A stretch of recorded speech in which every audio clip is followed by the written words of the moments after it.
Hey guys, Mike Builds. Welcome back to another video. Hope you guys are doing okay. Today we're going to be taking a look at this Vatrer 48 volt, 100 amp hour server rack battery. So in a previous video, we reviewed one of the Vatrer 100 amp hour 12 volt batteries. We also reviewed one of their 12 volt 300 amp hour batteries, and both of those batteries were built very well, and I was very satisfied with the build quality and how the batteries perform. So naturally, the next step is going to be we're going to test one of their 48 volt batteries. So we have their flagship server rack battery right here. This thing's an absolute beast. It weighs 100 pounds. In the box, you get the battery itself. You also get a little sticker sheet, and there's a little box right here. Let's see what this is.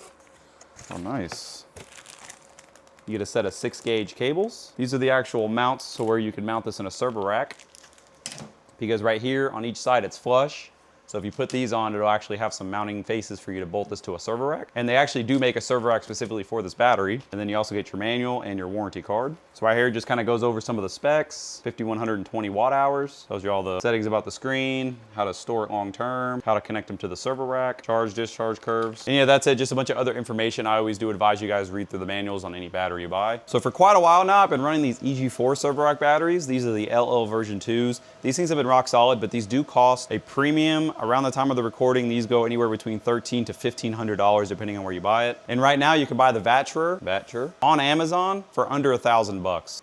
In fact, I just checked. These are going right now on Amazon for $859 with free shipping. So my goal in this video is to see, we know these batteries are cheaper, but I want to see if these are worth the money and if we actually get full performance out of this battery, the features, the specs, and we're also going to tear it down and see what the inside looks like, go over the specs on the BMS, try to look at the cells, and just kind of overall judge the build quality and see what we're getting for almost $900. All right, I'm going to bring you guys in close so we can kind of go over all the features on the front. The first thing you notice is the handles. They are the new style folding, which is really awesome because you can fold these out the way when you're not moving the battery. And most of the time, once you set this thing up, you're not going to be moving it a ton. So that's awesome that they fold out of the way. Next, we have a DC circuit breaker. So when you turn this off, it actually powers down the whole battery, including the BMS. So the screen won't even turn on, nothing. So this is going to be the main kill switch, I guess you could say, to the entire battery, the BMS and everything. I really like that they include that. It's an extra safety feature, as well as the BMS having its own high current protection that also will work as well. We have these really nice bus bars with nice little covers. So this is where you're going to connect your main positive and your main negative, and you have 2 positions each, making it very easy to connect multiple conductors. If you're putting some of these in parallel, you can be able to connect multiple wires going to other batteries and also to bus bars or your inverter. And they're very nice, nicely covered in plastic and insulated. You're not going to have any issues with them shorting out. You have M8 bolts for the terminals. All right, next we're going to go ahead and power the battery on. So all you got to do is click the breaker on. Wait a second or two, and then you can click the power button on the display, and the BMS should power up. So this battery has a very nice LCD color display, which is awesome because a lot of these server rack batteries do not have that. And at this price point, that's actually really awesome. So this is the first page. You get your current, and it's gonna tell you current going in or out. You get your voltage, and you also get the temperature. And right here it says time to empty. So once you put a load on this thing, it's actually gonna count down and tell you based on the current draw how long the battery will run. And then you get a really nice visual battery capacity meter right here telling you the total percent. And as y'all can see, they shipped it to me with 52%. That's perfect for storage. Next, let's go over to page 2. So page 2, you have switches for discharge and charging. So let's see if you click this. Does it let you cycle through it? Oh yes, it does. Wow, that's pretty cool. So you can actually go in there and manually turn it on and off. That's awesome. You have a cycle counter, so that's going to keep track of how many cycles you're putting on the battery for its lifetime. It says 100 amp hours. I'm assuming maybe that's like a state of health meter, and maybe that's going to track the total capacity that the battery will have as it ages. Hard to say on that one. You have a max and a minimum temperature. This right here, I'm not really sure. It says BMS-AT with a bunch of zeros. Page 3, you get all your individual voltages of every cell in the battery. Awesome to see that. This is really nice because if you ever have to do any sort of troubleshooting on the battery, you can very quickly go in here and see if you have a dead cell or something going on with that. So I really love to see that. I think you're mainly going to use the first page, but I really like that they give you a lot of options there. That's awesome. And the touchscreen is really nice too. This battery also has Bluetooth. I already have the Vatrer app downloaded, so we're going to go ahead and open that and connect to this battery and just kind of see what we can see from that. And there we go. It looks like it's already picking it up. And there we go. I really like the Vatrer app. So far, out of all the batteries I've tested, they probably have one of my more favorite apps. Their layout's really nice, the graphic interface is really nice, and they give you a ton of information. And pretty much all the same stuff you can see on the screen, you can see in the app. So you get all your different cell voltages, you get temperatures, cycle count, all that good stuff, power going in and out of the battery. So really awesome to see that. Now I've watched a couple other reviews of this battery, and it turns out this has a JBD BMS. Download the app and actually connect to it with that as well, and actually go into the BMS and change settings. So we're gonna try that now. All right, here we go. I downloaded the Overkill. It's called Overkill Solar. So we're gonna open that up, and that's gonna allow us to communicate directly with the BMS. Found it right here. All right, guys, I'm actually recording this part after I already filmed the whole video because at first, that first little clip you saw when I was trying to connect to the battery, I wasn't able to, but now it's actually working for some reason. So here's the Overkill Solar app, and it's really awesome because you can actually go in here, you can see all the same information that you can see on the Vatrer app. However, this is actually gonna let you go in here and actually program the BMS. So you can actually go in here, you can change different settings. This is gonna be for more advanced users. So if you're a normal person just hooking this up and you wanna use it, not change nothing, you definitely don't have to. But this tool allows you to actually go into the BMS and you can configure it however you want. So that kind of gives you an extra step, an extra layer of advanced features that you can actually access by using the Overkill Solar app. And I thought that was really cool. So there's tons and tons of settings you can change in this BMS. It really just shows you how capable the BMS really is. It also gives you a calculator here as well. So I really just wanted to show this just in case you're more of an advanced DIY type of guy. You can actually see all the different things that you can do with this BMS, as well as just monitor normal parameters like you can on the Vatrer app. So very cool. Also, you get this cool little bar graph that shows you all the cells, how evenly balanced everything is. So very awesome. Next, we're gonna go ahead and crack this thing open so we can get a really good look at the inside, how everything's laid out, the BMS and the cells, the holders, and all that good stuff. So it's just held together with a bunch of screws around the perimeter and maybe a couple up here.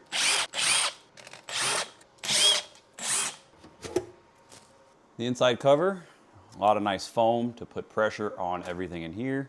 You have this nice big great insulation piece of plastic and 2 metal bars. And all the cells themselves are actually held together in this metal cage. So you have a bar here and then a bar on the back, and that's what's actually holding and fixturing everything in place. Here's the inside of the BMS area. So you have your main terminals right there and right there. We have a 6-gauge positive wire going into our circuit breaker, and then that goes into the terminal. Negative, it looks like we have 2 8-gauge wires going to our negative terminal. There's your Bluetooth module right there, kind of glued down there with some goop. We have a temp sensor here. There's our JBD BMS. All the connections have extra glue kind of affixing them to the board so that way none of that can come loose. And this is also very nicely mounted. There's a ton of room up here, so if you needed to get in here for some reason and service anything, I think it'd be very easy to do. And just remember, guys, this battery is live, so be very careful when you're taking apart stuff like this. And if you don't know how to do it, just don't do it. I do have the battery de-energized, but all the cells in here will still be live. So I'm gonna go ahead and pop these bars out so we can get a better look at that.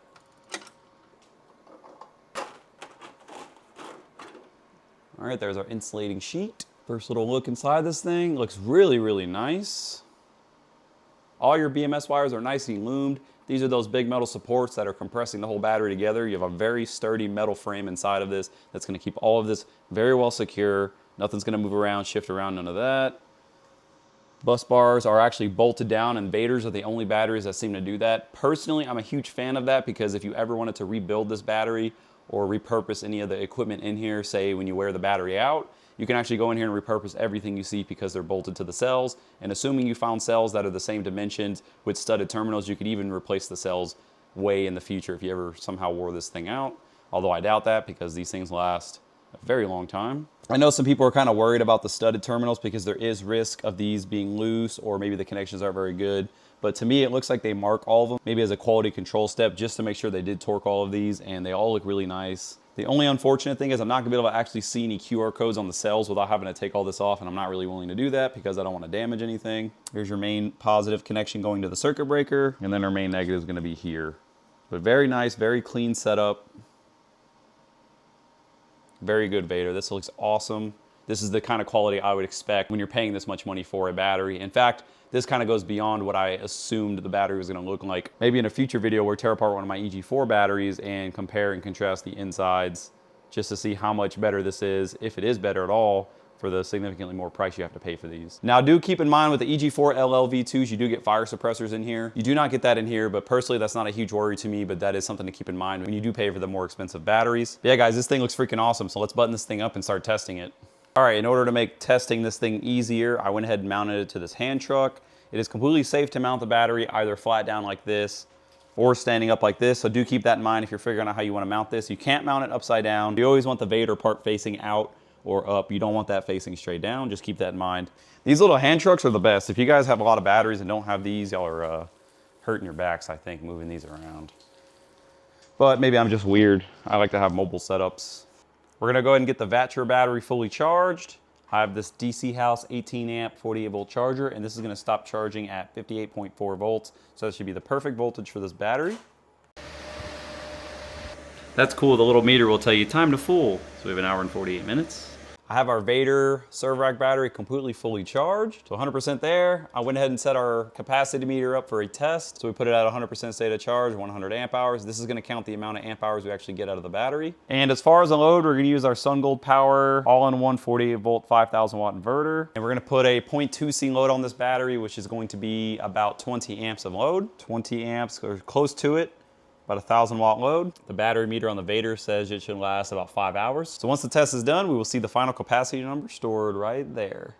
And for anyone who's curious about what we plugged into the inverter to load it, so we have a plug here, extension cord going to the garage, and we're actually running my mini split right now. So we're actually ACing the garage for our capacity test, so we get some free AC in the garage, as well as able to test the battery, so that's awesome. Pretty close to being done with the discharge test, but so far, so good. And what's interesting is when this thing got down to about 11%, this little icon turned red, I guess kind of letting you know, hey, the battery is getting low.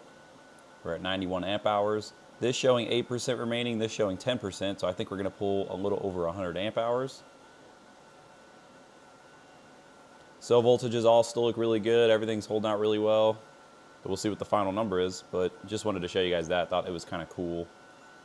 All right, guys, we just finished the capacity test on the Vatrer Server Rack battery, and we got 101 amp hours.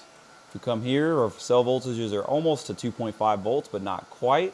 So I think you could probably squeeze a little bit more out of this if you really needed to, but it did pull full capacity, so I'd love to see that. Guys, that's gonna wrap up testing of the Vatrer Server Rack battery. Overall, extremely impressive unit, especially given the price. And if you look at similarly priced server rack batteries on the market, nothing really comes close to this as far as the quality and the features, in my opinion. The one thing that this doesn't have, and some people might be concerned about, is communication. However, personally, I don't even use communication on my high-end batteries and my high-end inverters just because I mix and match so much stuff. To me, it's not really worth it. Some people might see that as a negative, but I actually love having the big LCD screen. It's got a breaker built in and really nice terminal blocks, plus the folding handles, which are kind of becoming more standard these days. Also, the sides are not permanently mounted, so if you're not gonna mount this in a server, you're not gonna have those annoying little tabs coming off. Some people might find those annoying, so it's nice that these doesn't have it, but it does come with it in the box. Overall, for the price, it's definitely hard to beat this. There are some similarly priced batteries on the market, but from other videos I've seen, nothing really comes close to this as far as the extra features, in my opinion, that you get. And my favorite feature by far is the screen. I don't know why I love the screen so much. It's just being able to see all the cell voltages, monitor your current in and out of the battery, the percentage, and all that good stuff. It counts cycles. And overall, the BMS they put in this is really nice. As you guys saw when we took the top off, the build quality is pretty top notch. All the Vatrer batteries I've tested in the past have all done really well. So this is a company that's been around a long time. So I believe if you did have any issues with the battery, it would be easy to warranty it out. I don't have any experience physically doing that, so kind of take that for what it is. But because they've been around so long, I think they do actually care about their name, and they think they are trying to provide a good product for a good price. But that's gonna be it for right now, guys. In the future, we're definitely gonna do some more testing, and we're gonna build some more cool stuff with this battery, so definitely look forward to that. And if you guys are using Vatrer batteries, leave it in the comments. Let me know what you guys think about these things. And that's it. I'll see y'all on the next one.